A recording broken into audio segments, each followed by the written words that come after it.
Полицаец од Пробишти бе повреден и субодна рана од нож завршил во итната медицинска служба во обид да спречи кражба на куќа. Дежурниот полицаец крадецот го фатил жив во куќа на локален гастарбајтер, како оттаму се обидува да изнесе дел од мебелот. Во обид да се спаси од сигурно апсење, крадецот полицаецот го нападнал со нож, нанесувајќи му убодна рана. Ова полицаецот не го спречило во намерата, па вториот замав на ножот успеал да го избегне, а крадецот совлада. По ова полицаецот завршил во итната помош, каде раната му е санирана и опасност од посериозни компликации нема.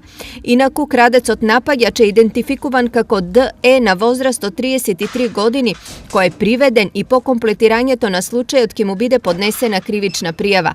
Освен за кражба, тој ќе одговара и за напад на службено лице.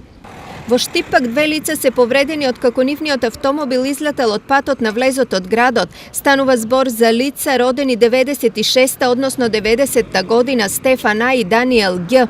Кај нив лекарскиот преглед утврдил повеќе посериозни набиеници по телото, поради што двајцата се задржани на понатамошно лекување на штипска хирургија.